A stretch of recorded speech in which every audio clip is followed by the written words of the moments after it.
राधा स्वामी जी, बाबा जी और हुजूर जी की प्यारी संगत जी, क्या आप भी अमृतवेला में भजन सुमिरन करते हैं? तब आंख बंद करते ही आपको सिर्फ घोर अंधेरा ही दिखाई देता है। आप महीनों वर्षों से अभ्यास कर रहे हैं, लेकिन अभी तक उस अंधेरे के पार कोई रोशनी या दिव्य धुन सुनाई नहीं दी है। साधक जी, कहीं इस वजह से आप निराश होकर कहीं यह तो नहीं सोचने लगे कि साधना बेकार जा रही है। आज के सत्संग में एक ऐसे गुप्त रहस्य के बारे बताया जाएगा जो आपके परमार्थी जीवन को बदल देगा। संतों महात्माओं के अनुसार यह अंधेरा कोई नाकामी नहीं, बल्कि दो दुनिया के बीच का एक पर्दा है, एक दीवार है, जिसको पार करके ही मालिक से मिलाप करने का रास्ता मिल सकता है। जिसके पार करोड़ों सूर्य का प्रकाश और शब्द धुन हर वक्त गूंज रही है। उस पर सूक्ष्म और इस पार स्थूल दुनिया है। यानी आँख खोलो तो बाहर यह मोह माया की दुनिया, और बंद करो तो असल दुनिया की छवि दिखाई देती है, क्योंकि बीच में वो पर्दा है जिस वजह से हम कुछ देख नहीं पाते कि उस पार क्या है। क्या ध्यान में दिखने वाला यह अंधेरा हमारी नाकामी है? बिल्कुल नहीं। यह वो गुप्त द्वार है जिसे मालिक ने खुद बनाया है और बनाकर खुद भी उसके पीछे बैठ गया है। आज के सत्संग में एक संत महात्माओं के ज्ञान के आधार पर एक इसी विषय पर विस्तार से ज्ञानपूर्ण चर्चा करेंगे कि ध्यान में अंधेरा क्यों दिखाई देता है। संतों के नियम और विचार के अनुसार इस अंधेरे की दीवार को चीरकर आंतरिक दर्शन कैसे प्राप्त करें। संगत जी, यह अंधेरा मालिक की मौज है। सृष्टि निर्माण के वक्त से जब जीव की रचना की गई, तब से यह भीतर उसी स्थिति में है। इसमें कभी कोई बदलाव नहीं होता, क्योंकि यह आत्मा और परमात्मा के मिलन के बीच की एक परीक्षा है, जिसे पास करना और पार करना जरूरी है। और यह नियम और सिद्धांत खुद मालिक ने अपनी मौज में बनाए हैं।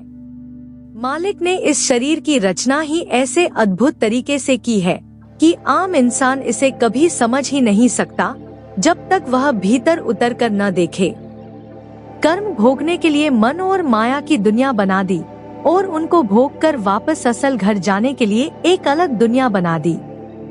अचंभे की बात यह है कि दोनों दुनिया के बीच आंखों का फासला बना दिया, जिसे दिव्य पर्दा कहते हैं।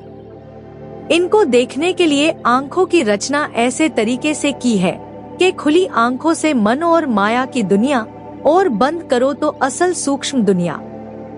संतमत के अनुसार बहुत से मार्गदर्शक अलग अलग तरीके से बताते हैं कि ध्यान में अंधेरा दिखना एक कमजोरी है या केवल ध्यान की एक शुरुआत है, लेकिन असल में यह कमजोरी नहीं।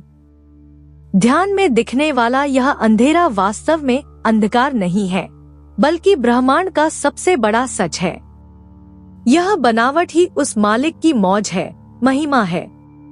जब तक साधक इस अंधेरे से प्यार करना नहीं सीखता, तब तक उसे भीतर का नूर कभी दिखाई नहीं दे सकता। अध्यात्म में इसे जीव के कर्मों की दीवार भी माना गया है। संतमत महात्मा इसे दीवार या अंधेरा इसलिए कहकर संबोधित करते हैं क्योंकि हम जब भी आंख बंद करते हैं तो अंधेरे के सिवा कुछ दिखाई ही नहीं देता, जबकि असल दुनिया ही इसके पार ही बनाई है मालिक ने। कर्मों की दीवार इसलिए बताया है क्योंकि इस दीवार के पार ही वह सूक्ष्म मंडल है जहाँ पर जीव के युगों युगों से किए हुए कर्मों का भंडार है, जिसे रूहानी दुनिया में त्रिकुटी के नाम से जाना जाता है। जब एक साधक सुमिरन और शब्द धुन सुनने का अभ्यास करता है तो धीरे धीरे यह कर्मों की दीवार पतली होती जाती है, और इसी दीवार के पार हमें असल दुनिया की झलक दिखाई देने लगती है। लेकिन यह बाहर की आंखों से कभी नहीं देख सकते। इसके लिए तीसरे तिल यानी तीसरी आंख को जागृत करना पड़ता है। यह अंधेरा कुछ नहीं, बल्कि बाहरी और आंतरिक दुनिया के बीच की एक सीमा रेखा है। यहाँ आत्मा अभी अभी दुनिया से छूटी है, लेकिन भीतर के मंडलों में दाखिल नहीं हुई है, क्योंकि अभी वह मन और माया के बंधन में ही फंसी हुई है। मन और माया जो काल के सबसे बड़े हथियार हैं, जिनकी सहायता से वह जीवात्माओं को इस संसार से जाने से रोकने की पूरी कोशिश करता है, वह भी यही अंधेरे के पीछे हैं। लेकिन मन बड़ा ही चालाक है, उसे काल की तरफ से पूरा आदेश है कि कोई भी जीवात्मा इस संसार को छोड़कर जा न सके। इसीलिए तो वह बार बार संसार की तरफ हमारा ध्यान भटका देता है। जिस तरह से शब्द के रूप में मालिक भीतर विराजमान है, उसी तरह से मन सूक्ष्म रूप में भीतर तीनों रूप में बैठा हुआ है। जीव को कभी भी इसे एक मामूली नाम के रूप में नहीं देखना चाहिए, क्योंकि यह बहुत बड़ी ताकत है जिसने पूरी सृष्टि को भरमाया हुआ है। जब मन को यह पता चलता है कि साधक भजन सुमिरन से नाम की कमाई करके इस संसार को भूलने की कोशिश कर रहा है, तब वह साधक के आगे अंधेरे और खालीपन की दीवार खड़ी कर देता है। यह मन ही तो है जो सब छवि और विचार कर्म लिए बैठा है, और जब भी मौका मिलता है उनको हमारे सामने ले आता है, कभी किसी छवि के रूप में तो कभी सपने के रूप में, ताकि साधक निराश होकर बैठना छोड़ दे। यह सब मन की चाल होती है, जिसे पहचानना बहुत ही आवश्यक है। संत मत में नाम की कमाई मन को काबू करने के लिए ही तो करवाई जाती है, ताकि वह पर्दा हट जाए और हम उस सूक्ष्म दुनिया में प्रवेश कर सकें। बहुत से साधक जब सुमिरन में बैठते हैं तो आंख बंद करके अंधेरे में जबरदस्ती यहाँ वहाँ गुरु का चेहरा या रोशनी ढूंढने की कोशिश करते हैं, जिससे आंखों की नसें थक जाती हैं और फिर सिरदर्द की शिकायत शुरू हो जाती है। संत मत में इसके लिए साफ मना किया गया है।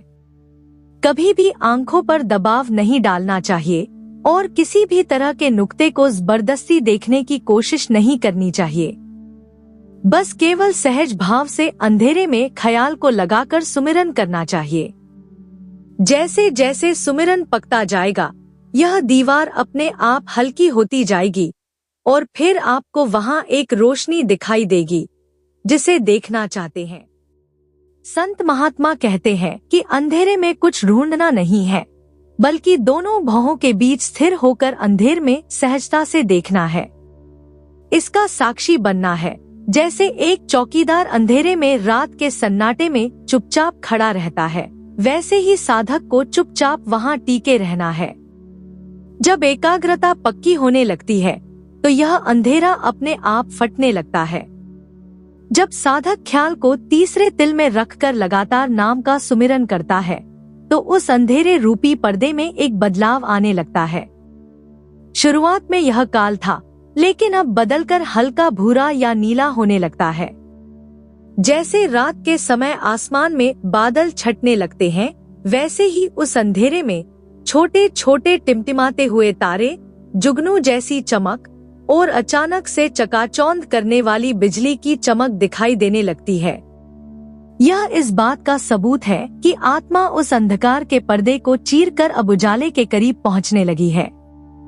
ब्रह्मांड का मूल रंग काला है। विज्ञान भी मानता है कि ब्रह्मांड का 95% हिस्सा डार्क मैटर है, यानी अंधेरा है, और 5% केवल चांद तारे हैं। अध्यात्म भी इसे मानता है, लेकिन अध्यात्म उस सच्चाई पर चलता है जिसे विज्ञान नहीं मानता। रूहानी यात्रा में मूल प्रकाश से पहले महाशून्य और अंधकार का लोक आते हैं, जिसे तिमिर लोक कहा जाता है। यहाँ इतना अंधकार है कि आत्मा का खुद के प्रकाश भी कम पड़ जाता है। इस लोक को पार करने के लिए सद्गुरु के तेज और प्रकाश की जरूरत पड़ती है। संतमत की वाणी में आता है कि जब आत्मा पिंड देश को छोड़कर अन्य देश की तरफ जाती है, तब रास्ते में शून्य का लोक आता है। यह अंधेरा उस लोक की सीमा रेखा है और इसको पार करने के लिए वहाँ पर 5 नाम की दिव्य रोशनी की जरूरत पड़ती है, क्योंकि इन 5 नामों में ही वो शक्ति, वो ताकत है जो अंदर के अंधेरा को मिटाकर प्रकाश की ओर ले जाती है। सुमिरन के लगातार अभ्यास से जैसे ही यह दिव्य पर्दा हटने लगता है, तो साधक को केवल प्रकाश ही नहीं दिखता, बल्कि प्रकाश में वो धुन भी सुनाई देती है जो प्रकाश में से ही प्रकट होती है। यह हर वक्त भीतर गूंज रही है। इसी शब्द धुन के सहारे आत्मा ऊपर की चढ़ाई करती है, क्योंकि शब्द धुन इतनी मनमोहक है कि आत्मा खुद इसको सुनते ही ऊपर उठने लगती है। इस शब्द धुन को सुनकर जब आत्मा आगे बढ़ती है तो इसी पर्दे पर वह सद्गुरु का साक्षात प्रकाशमय और नूरानी रूप प्रकट हो जाता है, जिसका दर्शन करके आत्मा धन्य हो जाती है। यह प्रकाश और धुन ही नहीं बल्कि और भी बहुत से अद्भुत नजारे मालिक ने भीतर रखे हैं, जिनको एक बार देख लो तो नजर नहीं हटती। लेकिन इन सब को देखने के लिए इस अंदर के अंधकार को चीरना बहुत जरूरी है, जो केवल सुमिरन से ही संभव है। संगत जी नाम की कमाई से साधक जो भी अनुभव भीतर करता है, संत मत में उनको भीतर ही हजम करने की सलाह दी जाती है, क्योंकि दूसरे को बताने से यह कमाई खत्म हो जाती है। जैसे अगर आप पूरे दिन में 100 रुपए कमाकर अगर वो किसी को दे दोगे तो तुम्हारे पास क्या बचेगा। इसीलिए बाबा जी भी सत्संग में कई बार हमें बताते हैं कि रूहानी अनुभव को गुप्त रखना बहुत जरूरी होता है। हर साधक को यह समझना जरूरी है कि अंधेरा आपकी हार नहीं बल्कि जीत की शुरुआत है। ये वो माध्यम है जिसके द्वारा आप असल घर पहुंच सकते हैं। इसको पार किए बिना कोई भी जीव चाहे कितनी भी सेवा या भक्ति दान पुण्य कर ले, जब तक नाम की कमाई नहीं करता यह द्वार नहीं खुलता। इसलिए हर साधक को जो सत्संग में नए हैं और जो अभ्यास में लगे हुए हैं, उनको नियमित बिना नागा किए भजन सुमिरन करना चाहिए, और इसके लिए केवल अमृतवेले में ही बैठना श्रेष्ठ है। संगत जी, आशा है आज के सत्संग में बताई गई ज्ञान पूर्ण बातें आपको पसंद आए। अगर आज की जानकारी ने थोड़ा भी आपके हृदय को स्पर्श किया हो तो इसे अन्य जिज्ञासुओं और सत्संग प्रेमियों से साझा अवश्य करें, ताकि सबको सही और सच्ची जानकारी मिल सके। और कमेंट बॉक्स में राधा स्वामी लिखकर अपनी हाजिरी लगाएं। राधा स्वामी जी।